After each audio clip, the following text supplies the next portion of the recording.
Amen. Bienvenue à tous pour cette étude biblique.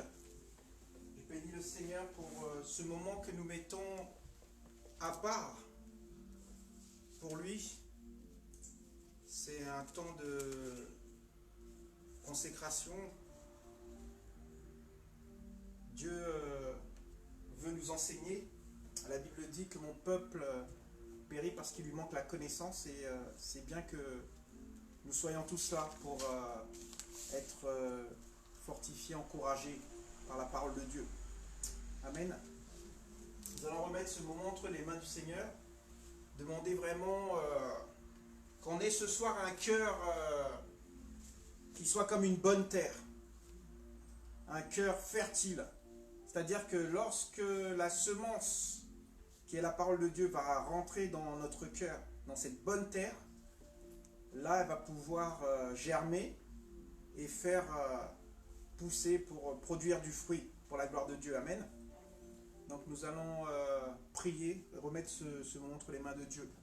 Seigneur notre Dieu, notre Père, nous voulons te louer et te rendre grâce pour ce temps, Seigneur, que nous avons mis à part, Seigneur, pour être enseigné, pour être édifié, pour être transformé, pour être corrigé, Seigneur. S'il y a des choses qui ne sont pas encore en accord avec ta parole, Seigneur, que tu puisses nous corriger avec ta parole ce soir.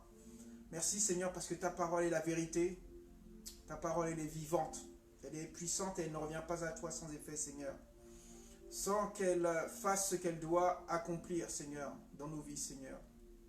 Tu as dit, Seigneur, toi tu connais les plans et les projets que tu as formés sur chacun de nous, Seigneur. C'est des plans de paix, de bonheur, afin de nous donner un avenir et une espérance, Seigneur. Et on veut, Seigneur, grandir ce soir.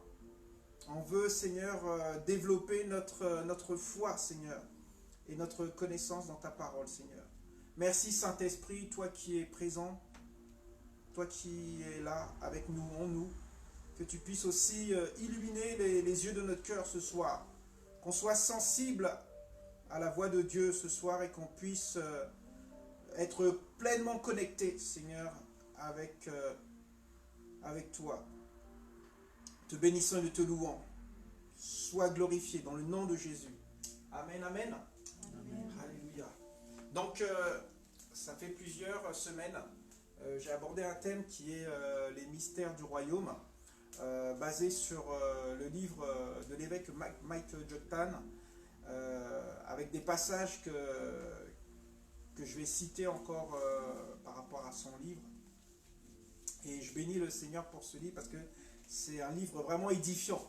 Et je vous encourage aussi à le lire prochainement. Donc on a vu déjà plusieurs études sur les mystères du royaume. Ce soir, j'aimerais vous parler du mystère de l'alliance. L'alliance de Dieu. L'alliance de Dieu avec les hommes. L'alliance de Dieu avec nous. Amen. Alors, nous allons commencer avec la définition du mot alliance. Donc l'alliance, c'est un accord, un contrat entre deux parties. Et il faut qu'elle soit équitable pour les deux parties. Amen. Et elle garantit aussi les intérêts des deux parties. Et dans l'Ancien Testament, souvent quand il y avait une alliance entre deux peuples, il y avait c'était un contrat, un accord. Quand il y avait un peuple qui était plus fort que l'autre, il devait protéger l'autre et il devait se soutenir en fait les uns les autres pour, comme je disais, que ce contrat soit équitable, que cette alliance soit équitable et qu'il n'y ait pas un qui soit plus avantagé que l'autre. Amen.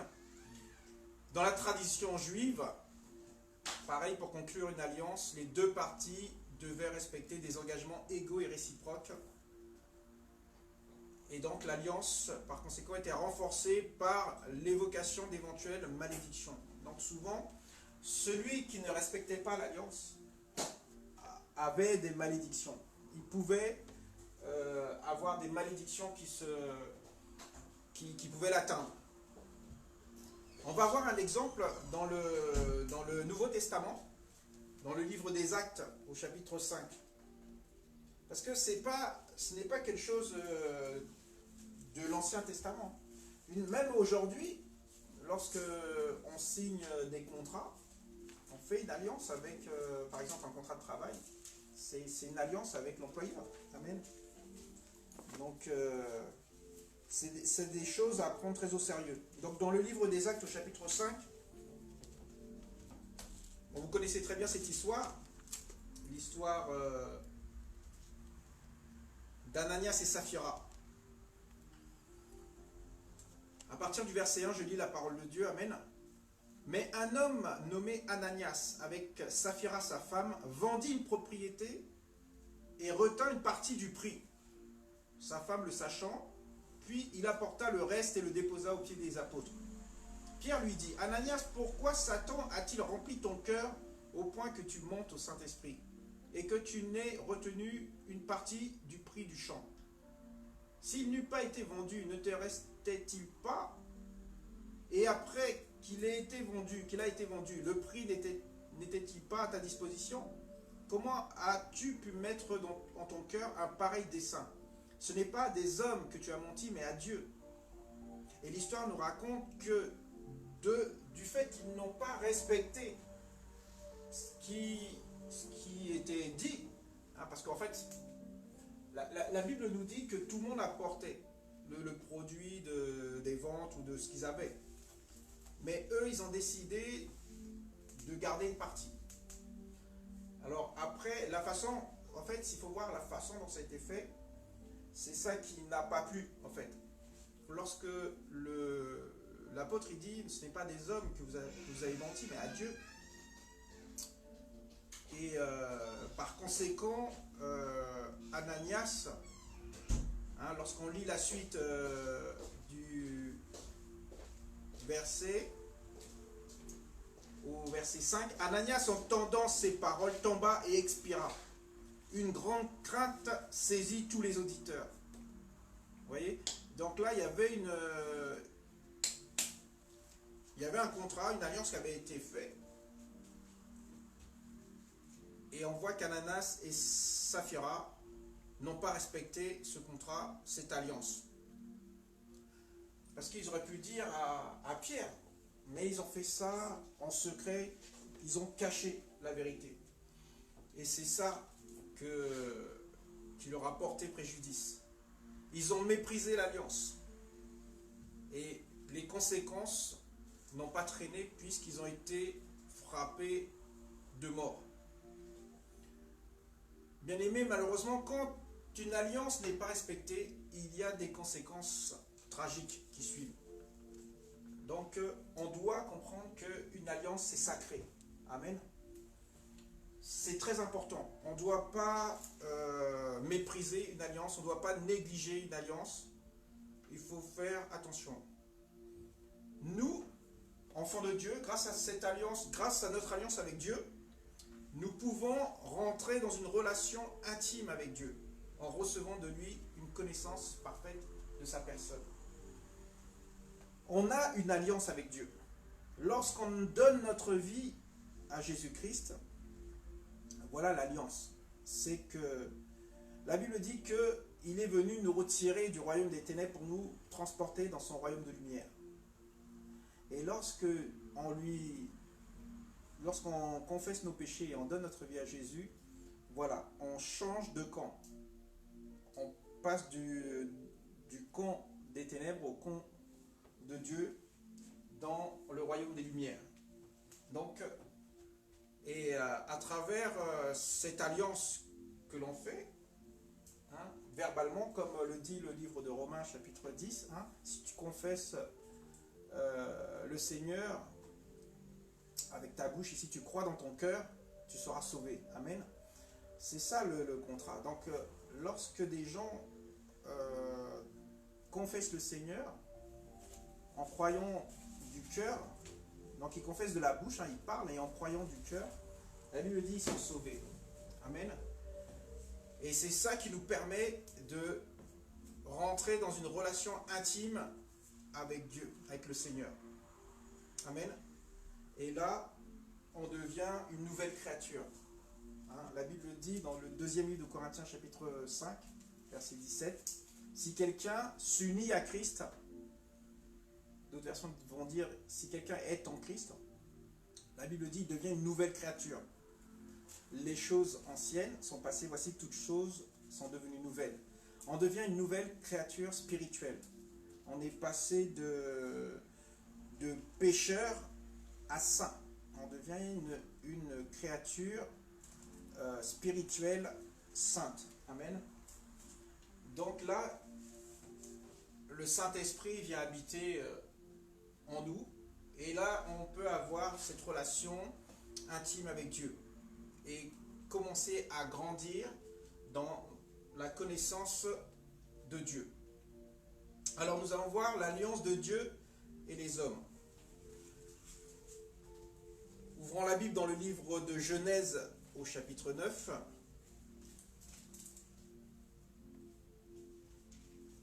À partir du verset 12. Je lis la parole de Dieu. La Bible dit, et Dieu dit, c'est ici le signe de l'alliance que j'établis entre moi et vous, et tous les êtres vivants qui sont avec vous pour les générations à toujours. J'ai placé mon arc dans la nue, et il servira de signe d'alliance entre moi et la terre. Quand j'aurai rassemblé des nuages au-dessus de la terre, l'arc paraîtra dans la nue, et je me souviendrai de mon alliance entre moi et vous, et tous les êtres vivants de toute chair, et les eaux ne deviendront plus un déluge pour détruire toute chair. Amen. Donc là, vous connaissez l'histoire de Noé. Et à l'époque, nous dit la Bible, le péché, il y avait trop de péché. Et donc, Dieu a décidé de juger le péché des hommes par le déluge. Et le but de cette alliance-là que nous venons de lire dans les versets qui ont été cités est d'épargner le monde avec un autre déluge. Et l'arc-en-ciel, c'est la preuve que Dieu a mis pour s'en souvenir à chaque fois. Amen. C'est une preuve irrévocable. À chaque fois qu'il y aura un arc-en-ciel, Dieu dit dans sa parole qu'il se rappellera qu'il y a une alliance avec les hommes et qu'il ne peut plus juger les hommes, qu'il ne jugera plus les hommes par le déluge. Amen. Alors, si vous regardez bien aujourd'hui, on est en train de vivre la même chose que ce qui s'est passé du temps de Noé. Rappelez-vous, la Bible même le dit, au temps de Noé, les gens se mariaient, ils buvaient, ils faisaient la fête, ils faisaient leurs affaires. C'est encore pareil aujourd'hui. Les gens vivent leur petite vie et ils ne pensent même pas à Dieu. Et là, c'est exactement ce qui est en train de se reproduire comme au temps de Noé. Et un autre jugement est annoncé. On peut ouvrir la Bible dans le deuxième livre de Pierre. Deuxième livre de Pierre au chapitre 2.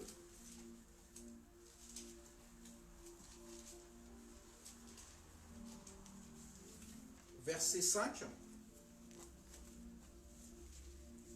La Bible dit, dans le deuxième livre de Pierre au chapitre 2, verset 5, si, on parle de Dieu, s'il n'a pas épargné l'ancien monde, mais il a sauvé Noé, lui le 8e, ce prédicateur de la justice, lorsqu'il fait venir le déluge sur un monde d'impies, il dit que Dieu n'a pas épargné l'ancien monde, mais il a sauvé Noé, ce prédicateur de la justice, lorsqu'il fit venir le déluge sur un monde d'impies. Donc le monde, à ce moment-là, le péché régnait, mais en abondance. Toujours dans 2 Pierre, au chapitre 3, versets 6 et 7, même à partir du verset 5, la Bible dit « Ils veulent ignorer en effet que des cieux existèrent autrefois par la parole de Dieu, de même qu'une terre tirée de l'eau est formée au moyen de l'eau, et que par ces choses le monde d'alors périt, submergé par l'eau, tandis que par la même parole, les cieux et la terre d'à présent sont gardés et réservés pour le feu, pour le jour du jugement et de la ruine des hommes impies. Amen. Donc le prochain jugement, comme on vient de lire, sera par le feu. Amen. Amen. Donc nous, enfants de Dieu, nous devons comprendre que on doit avoir une vie chrétienne en accord avec la parole de Dieu. Amen. Et on doit aussi faire l'œuvre que Dieu nous a commandée. Annoncer la bonne nouvelle à toute la création. Amen. Leur prévenir, les prévenir de ce qui va arriver. Amen.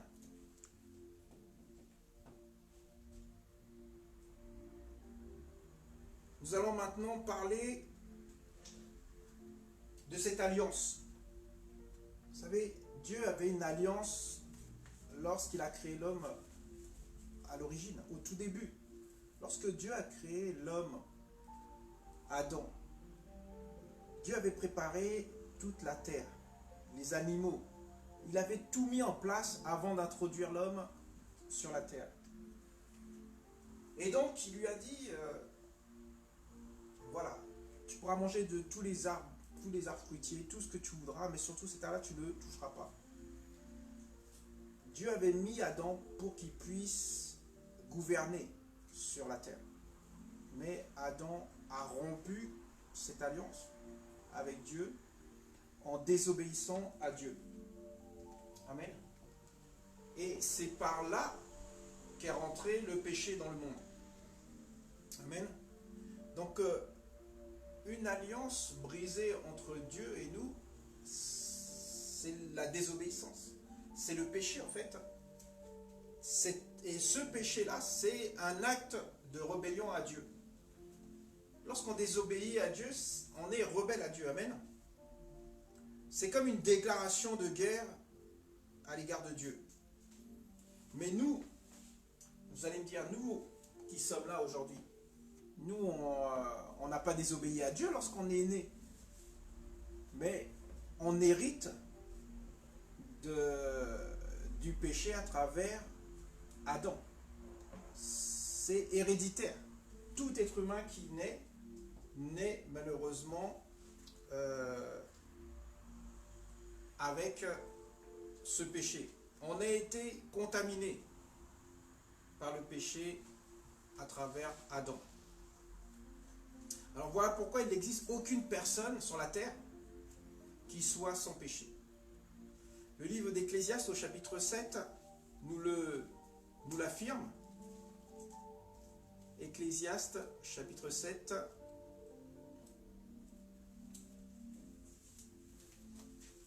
verset 20.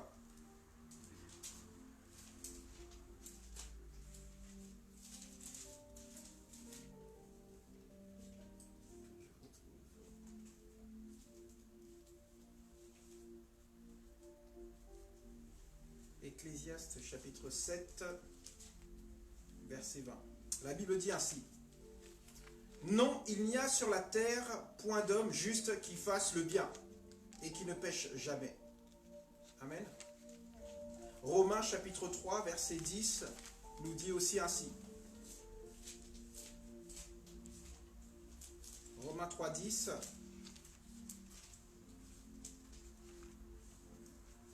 Il n'y a point de juste, pas même un seul. Amen. La Bible dit que nul n'est intelligent, nul ne cherche Dieu. Tous sont égarés, tous sont pervertis. Il n'y en ait aucun qui fasse le bien, pas même un seul. Verset 23, la Bible dit: car tous ont péché et sont privés de la gloire de Dieu. Amen. Donc le résultat du péché, c'est la privation de la gloire de Dieu. Et tout le monde est concerné. Comme on l'a lu dans le livre de Romains chapitre 6 verset 23, la Bible dit: car le salaire du péché c'est la mort, mais le don gratuit de Dieu c'est la vie éternelle en Jésus-Christ notre Sauveur. Donc tout le monde est concerné par le péché et le jugement divin aussi envers le péché est universelle et inévitable. Dieu est contraint de punir le monde comme au temps de Noé, comme il l'a fait par le déluge. Et donc, lorsque la Bible dit « car le salaire du péché c'est la mort », c'est une mort éternelle, une mort éloignée de Dieu en enfer. Alors l'enfer désigne l'éternité malheureuse éloignée de Dieu. Amen. Donc éternellement, les gens vont être en enfer, éloignés de Dieu. Amen. Dans le livre de Jude, verset 7, il va l'affirmer dans ce verset. Jude au verset 7.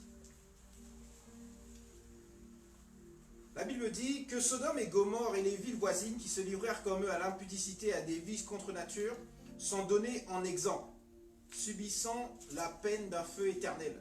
Vous comprenez ce qui s'est passé? Donc, pareil, rappelez-vous l'histoire de Sodome et Gomorrhe à l'époque. Le péché était accru. Et Dieu a dit non, je vais anéantir ces deux villes-là.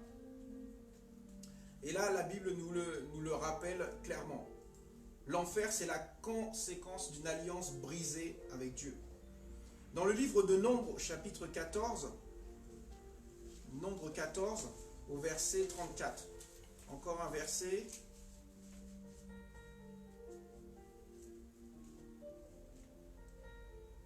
qui dit « De même que vous avez mis 40 jours à explorer le pays, vous porterez la peine de vos iniquités 40 années, et une année pour chaque jour, et vous saurez ce que c'est d'être privé de ma présence. » En fait, le peuple d'Israël errait dans le désert. La traversée du désert était prévue pour 7 jours. Le peuple d'Israël a vécu 40 ans dans le désert parce que Dieu voulait leur montrer, leur enseigner. Mais ce peuple, comme dit la Bible, avait un coup raide. Ils étaient durs. Et c'est pour ça qu'ils ont passé tant de temps dans le désert. Apocalypse chapitre 3, verset 10, nous dit « Parce que tu as gardé la parole de la persévérance en moi, je te garderai aussi à l'heure de la tentation qui va venir sur le monde entier pour éprouver les habitants de la terre. » Amen. Donc, aujourd'hui, le monde ignore Dieu. Il doute de la véracité de la parole de Dieu et il en sera donc lui-même entièrement responsable des conséquences du péché. Les gens ne pourront pas dire « Ah oui, mais nous, on n'était pas au courant. » C'est pour ça que nous, au fond de Dieu, il est important d'accomplir la mission que Dieu nous a confiée. Aller annoncer à tous les humains la bonne nouvelle de Jésus-Christ. Ils ne pourront pas dire après qu'ils n'étaient pas au courant. Amen. Donc ce qui s'est passé à l'époque de Noé, comme je disais tout à l'heure, est en train de se passer encore aujourd'hui. Sauf qu'aujourd'hui, à la place de Noé, il y a l'Église, le peuple de Dieu, le corps du Christ. Les croyants sont sauvés par la nouvelle alliance. L'Église, je répète, c'est le peuple de Dieu. Amen. Alors nous allons parler maintenant de cette alliance, le sang de l'alliance. Considérons les instructions du Seigneur Jésus-Christ dans le livre de Matthieu au chapitre 26. Matthieu 26, verset 28. La Bible dit, même à partir du verset 26, je lis la parole de Dieu, c'est Jésus qui était avec les disciples, et ils étaient en train de prendre le repas du Seigneur. Et la Bible dit, pendant qu'ils mangeaient, Jésus prit du pain, et après avoir rendu grâce, il le rompit et le donna aux disciples, en disant, prenez, mangez, ceci est mon corps. Il prit ensuite une coupe, et après avoir rendu grâce, il la leur donna en disant, buvez-en tous, car ceci est mon sang, le sang de l'alliance qui est répandu pour plusieurs, pour la rémission des péchés. Amen. Dans le livre de 1 Pierre, chapitre 2, verset 24, la Bible nous le rappelle, aussi clairement, 1 Pierre 2, 24, il est écrit, lui, on parle de Jésus, qui a porté lui-même nos péchés en son corps sur le bois, afin que, mort au péché, nous vivions pour la justice, lui par les meurtrissures duquel vous avez été guéris. Alors, la Bible nous rappelle que Jésus-Christ a porté lui-même nos péchés en son corps sur la croix, afin que, mort au péché, nous vivions pour la justice. Amen.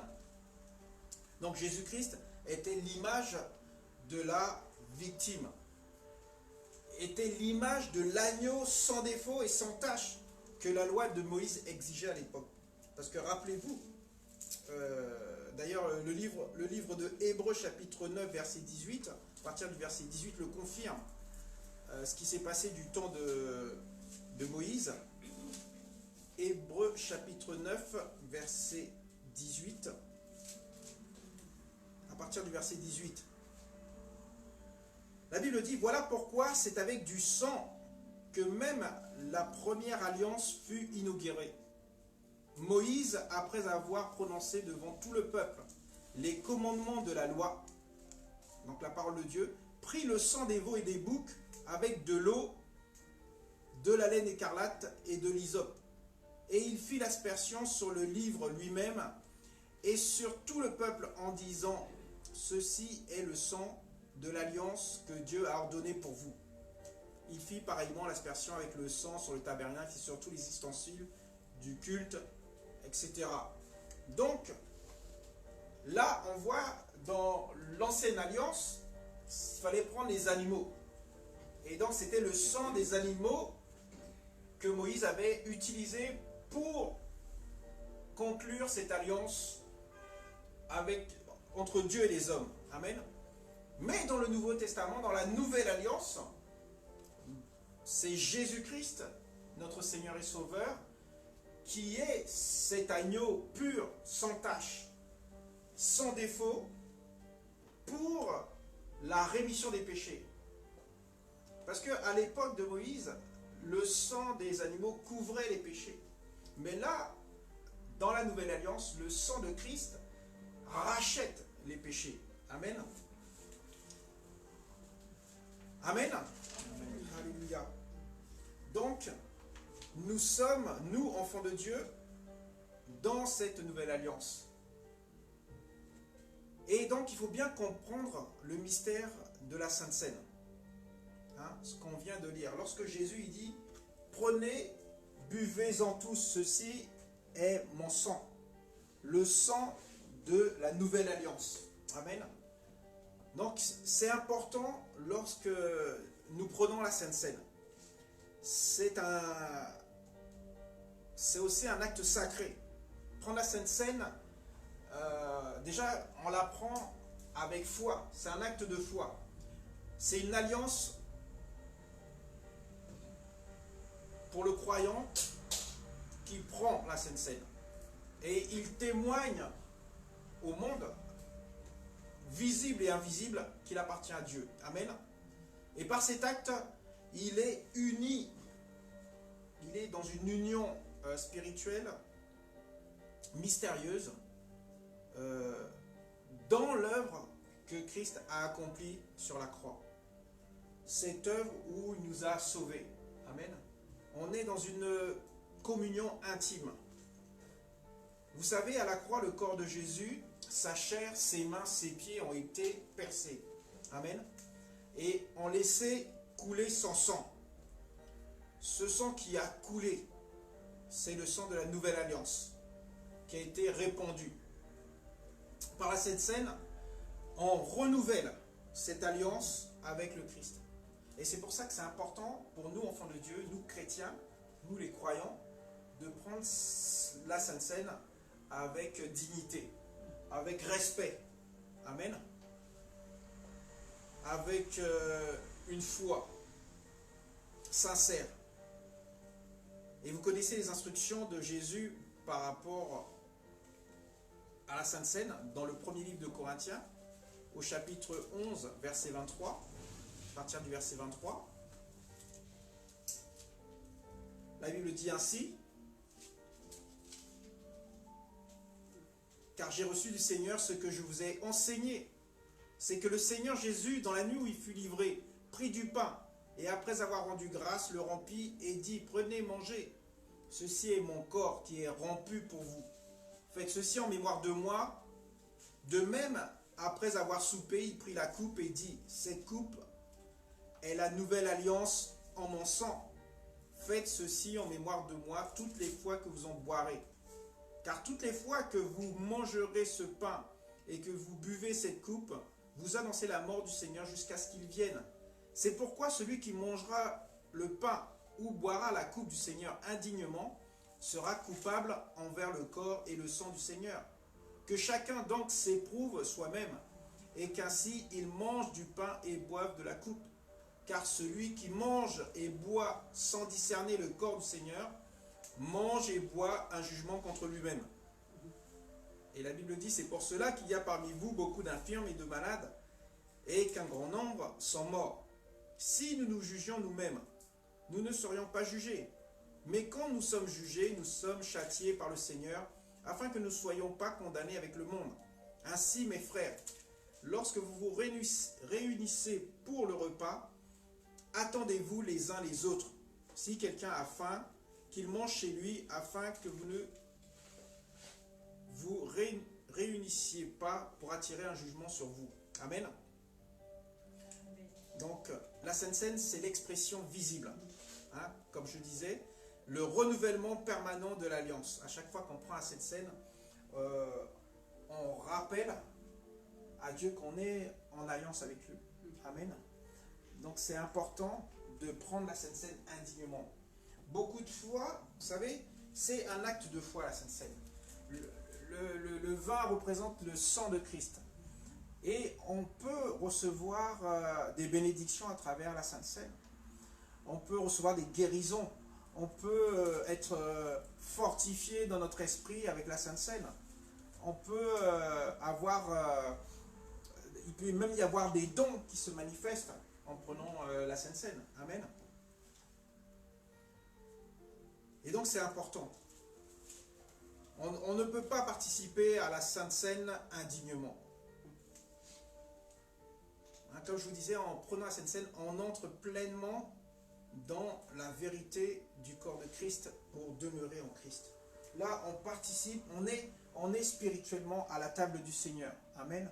Comme les disciples étaient avec Jésus, lorsqu'on participe à la Sainte Seine, on est aussi pleinement dans la présence de Dieu spirituellement. Toutes ces choses-là se passent en esprit. Amen. Et le livre de Jean, 1 Jean chapitre 2 verset 6 le déclare. 1 Jean 2, 6. La Bible dit, celui qui dit qu'il demeure en lui doit marcher aussi comme il a marché lui-même.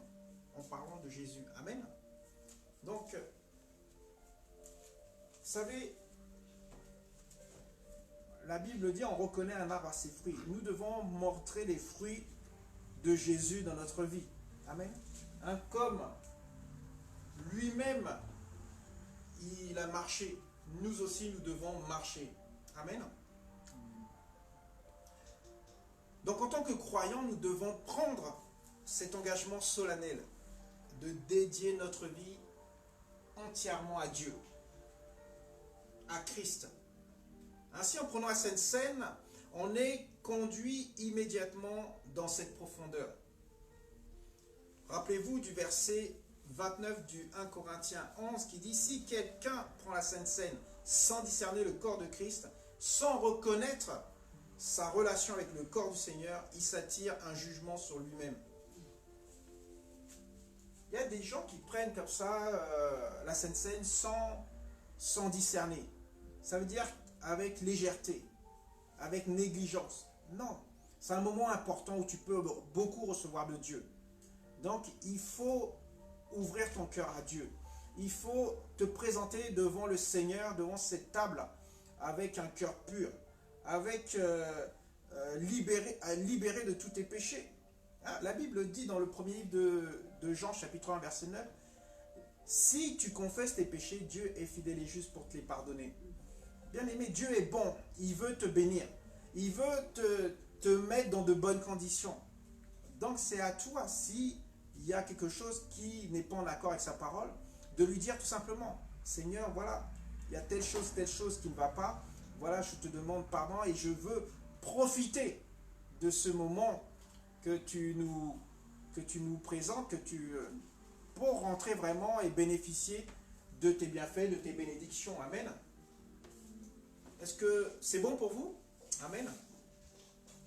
Donc, pour conclure, la compréhension du mystère de l'alliance amène le croyant à une parfaite obéissance.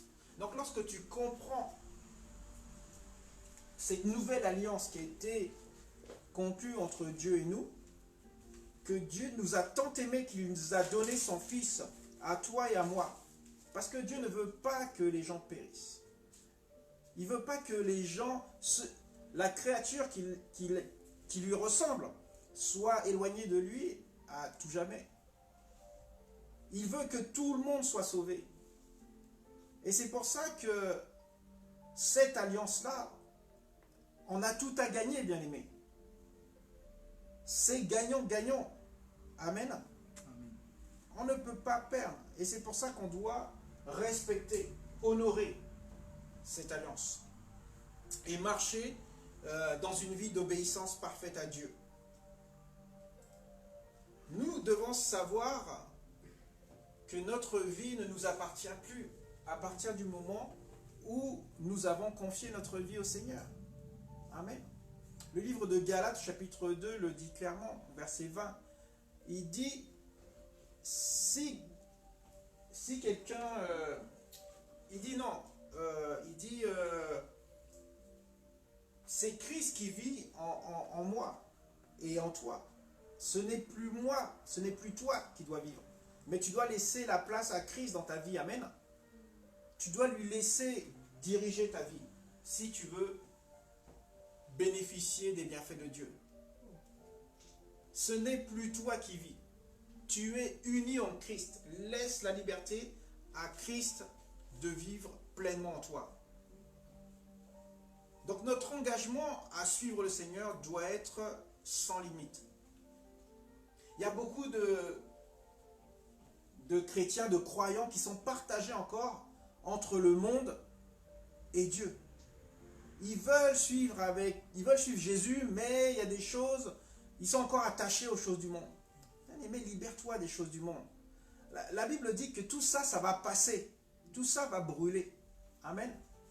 Donc tu dois, au contraire, regarder aux choses célestes. En connaissant la parole de Dieu, tu verras que Dieu a déjà prévu des cadeaux pour toi au ciel. Dieu va te bénir, va t'honorer, parce que ce n'est pas que la vie éternelle qu'on aura, bien aimé. On aura aussi des choses en plus. Donc, nous devrons optimiser, nous devons, j'allais dire, épargner pour le ciel. Parce que tout ce que nous allons faire ici sur terre, tout ce que Dieu nous a commandé de faire, il y a une récompense. Notre travail ici n'est pas en vain, dit la Bible. Dieu a prévu une récompense pour toi et pour moi. Amen. Donc, on ne doit pas négliger les quelques années qui nous restent encore à vivre ici sur la terre. On n'est pas destiné à rester sur la terre. Amen. La Bible dit, nous sommes que passagers, étrangers. On n'est que des voyageurs. Donc, c'est vrai qu'il y a beaucoup de personnes encore qui n'ont pas encore saisi ça. Ils essayent de profiter au maximum de ce qu'il y a sur terre. Mais non. Ce qu'il faut, c'est vraiment avoir les yeux fixés vers le but, comme disait Paul. Nous devons tous courir pour obtenir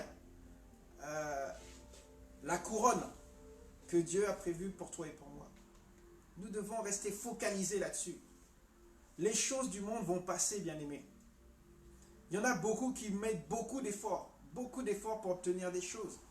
La Bible dit, dans le deuxième livre de Deutéronome, chapitre 28, verset 1, il dit, si tu obéis à la voix de l'Éternel ton Dieu, voici les bénédictions qui se répandront sur toi. Nous, enfants de Dieu, on devrait arrêter de courir après les bénédictions. Parce que la Bible dit que c'est les bénédictions qui doivent nous courir après. Donc déjà, si tu cours après les bénédictions, c'est qu'il y a un problème.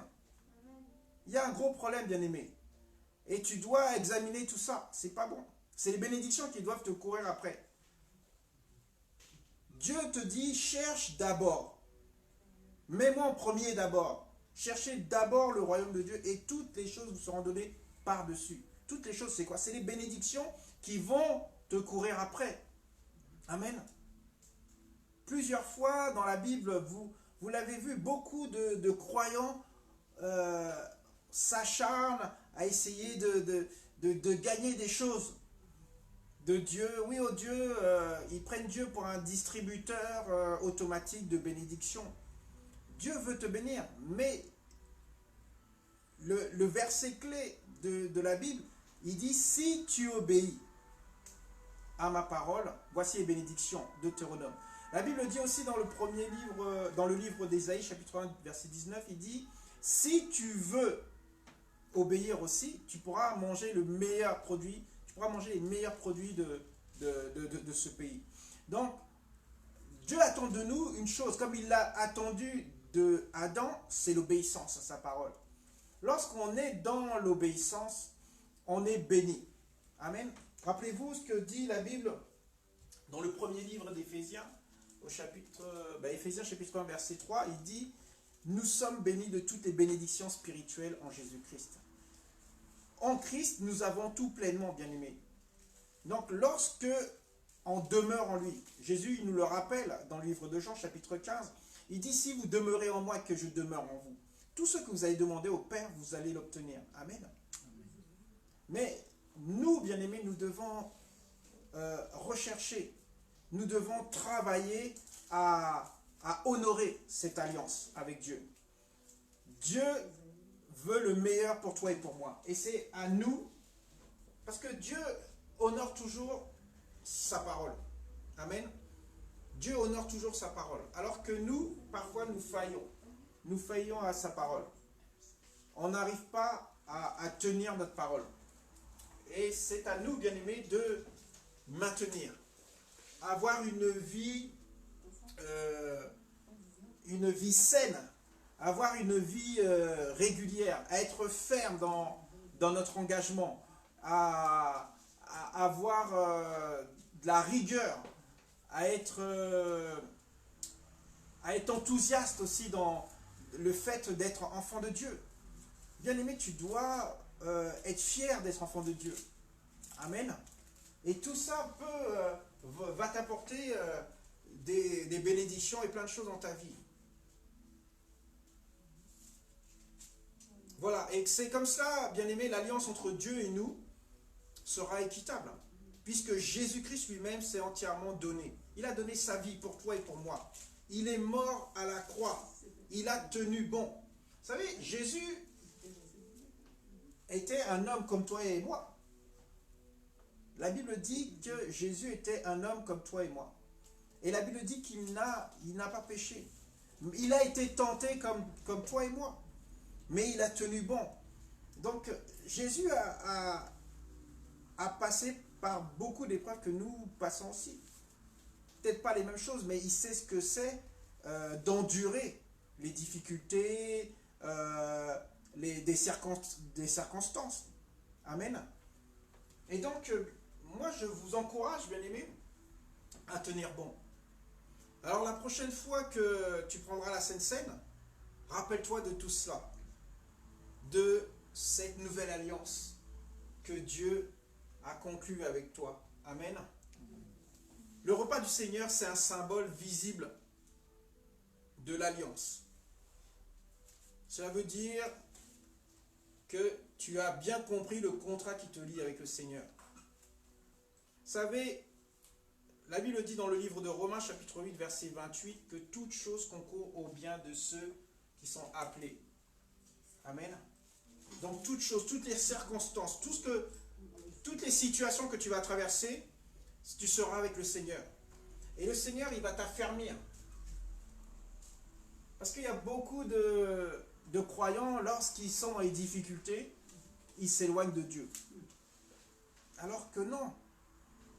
Dieu, il te dit bien dans sa parole, dans le psaume 23, il dit, lorsque tu marches dans la vallée de l'ombre de la mort, le psalmiste dit ça, je ne crains rien, parce que tu es avec moi. Mais moi, j'ai constaté, beaucoup de croyants, lorsqu'ils ont des problèmes, ils s'éloignent de l'église, au lieu, au contraire, de venir dans l'église pour se fortifier, s'affermir, rester ferme. Et c'est comme ça, ils tombent dans la déprime, la dépression. Ils font toujours le contraire de ce qu'il faut faire. Mais là, Dieu veut le meilleur pour toi et moi. Il dit que toute chose concourt au bien. C'est-à-dire que même dans les difficultés, tu vas avoir du bien. Il y aura du bien pour toi. Il y a toujours du bien pour celui qui est en Dieu. Amen. Il n'y a aucune... même dans le malheur, on peut dire dans le malheur, il va y avoir du bonheur pour toi. Amen. On voit que le peuple d'Israël, lorsqu'ils étaient dans le désert, je ne sais pas s'il y en a parmi vous qui ont déjà été dans le désert. Moi, j'ai déjà été dans le désert. Et dans le désert, il n'y a rien. On ne peut pas habiter. Il n'y a pas d'eau. À moins qu'il y ait une oasis. Mais en général, c'est du sable, de la chaleur. Mais la Bible dit que le peuple d'Israël manquait de rien. Vous savez, je disais tout à l'heure, au lieu de traverser le désert en 7 jours, ils l'ont traversé en 40 ans. La Bible nous dit que le peuple d'Israël ne manquait de rien. Ils avaient de la nourriture. Leurs habits ne s'abîmaient pas. Les chaussures ne s'usaient pas. Pendant 40 ans. Il n'y avait pas de magasin dans le désert. Vous ne pouvez pas aller dire, bon, là mon pantalon il est usé, ça fait longtemps que je l'ai, il faut que j'aille changer, je vais acheter quelque chose. La Bible le dit, c'est écrit. Les habits ne s'abîmaient pas. Et ça ne s'usait pas. Donc Dieu prenait soin d'eux. Aujourd'hui, regardez tout ce qu'on a à portée de main. Dieu peut prendre soin de toi et de moi dans n'importe quelle circonstance, condition, situation, difficulté. Dieu n'attend qu'une chose de nous, qu'on lui fasse confiance. Il faut lui laisser prendre les commandes. Beaucoup de gens, à des moments, ils disent à Dieu, laisse, je vais prendre les commandes. Et là, il y a le crash. Non, il faut laisser à Dieu les commandes de notre vie. Amen. Et tout ira bien pour nous. Donc voilà ce qu'est la nouvelle alliance. Et lorsqu'on comprend ça, on est comme dit la Bible. On n'est pas inquiet. Parce qu'on sait que Dieu est au contrôle. Même s'il y a je vous dis, parfois il y a des moments qui sont difficiles, mais lorsqu'on a confiance en Dieu, on sait qu'à la fin, c'est Dieu qui a les derniers mots et c'est Dieu qui nous donnera la victoire. Amen. Et c'est pour ça que nous, enfants de Dieu, on doit en aucun cas s'inquiéter. Il dit dans le livre de Philippiens, chapitre 4, à partir du verset 6, « Ne vous inquiétez de rien, mais en toute chose, faites connaître à Dieu vos besoins. » Parce que Dieu, il veut nous combler. La Bible dit que l'Éternel est notre berger, on ne manquera de rien. Donc, si on a des besoins, si on est inquiet parce que pour des choses ou d'autres, nous avons juste à dire à Dieu, voilà mes besoins. La Bible dit en priant par des supplications, en rendant à Dieu des actions de grâce. Et après, notre cœur sera dans une paix que l'intelligence humaine ne peut pas comprendre. Et c'est vrai que lorsque, des fois vous regardez autour de vous, il y a des gens qui vont, où vous allez, je ne sais pas, devant des autorités, ils vont dire, oh, votre situation est compliquée, ceci et cela. Et ils vont vous voir joyeux, ils vont dire, mais je ne comprends pas, elle ne se rend pas compte la personne est dans une situation compliquée. Mais toi, tu sais en qui tu crois. Et tu sais que celui en qui tu crois va résoudre ça et tu es tranquille. Amen. Nous, enfants de Dieu, on doit être toujours tranquille. On doit soumettre toute chose à Dieu. Oh Seigneur, voilà, je te remets cette situation. Seigneur, je te remets mon travail, ma maison, mon foyer. À partir du moment où tu as remis toute chose entre les mains de Dieu, tu peux être tranquille. Dieu va veiller. Amen. Parce qu'il a conclu une alliance avec toi et avec moi. Amen. Voilà ce qu'est la nouvelle alliance. Prions le Seigneur. Amen. Seigneur notre Dieu, notre Père, nous voulons te louer, te rendre grâce pour ta bonté, ta fidélité, Seigneur, ton amour. Oui, Seigneur, nous te bénissons parce que tu es bon, Seigneur. Seigneur, tu nous as retirés, Seigneur, de la fosse pour nous transporter, Seigneur, dans ce paradis qui est ton royaume. Et nous te bénissons parce que nous manquons de rien là où nous sommes aujourd'hui dans ta présence, Seigneur. Parce que tu nous combles, comme dit ta parole, de toutes sortes de grâces, Seigneur. Oui, Seigneur, nous te bénissons parce que tes bontés se renouvellent chaque jour, Seigneur. Et nous sommes dans la joie, dans la paix, Seigneur, parce que nous ne craignons pas, Seigneur, l'avenir. Parce que notre avenir est dans tes mains, Seigneur. Et nous te bénissons pour cette alliance, Seigneur, que tu as conclue avec nous, Seigneur. Et nous voulons, Seigneur, aussi bénéficier pleinement, Seigneur, de cette alliance que tu as avec nous, Seigneur. Et c'est pour ça, Seigneur, nous te demandons d'ouvrir nos yeux spirituels, Seigneur, chaque jour un peu plus, pour que l'on puisse saisir, comprendre, Seigneur, ta parole, un peu plus, pour que l'on puisse découvrir, Seigneur, des choses cachées encore qu'on ne connaît pas, Seigneur, et que tu as déjà prévues d'avance pour qu'on puisse les connaître, afin que l'on puisse bénéficier encore de tes bienfaits, Seigneur. Nous te bénissons et nous te louons pour ta parole. Sois glorifié, Seigneur, dans notre vie. Élève-nous afin que l'on voie ta lumière en nous, Seigneur. Que nous soyons, comme tu l'as dit, la lumière de ce monde, Seigneur. Que les gens puissent voir la révélation des fils et des filles de Dieu. Que l'on puisse dire, oui, lui, c'est un croyant, c'est un enfant de Dieu. Oui, Seigneur, pour que l'on puisse, Seigneur, briller, Seigneur. Merci, Seigneur, pour tout cela, Seigneur. Dans le nom de ton Fils Jésus-Christ, nous avons prié. Amen, amen.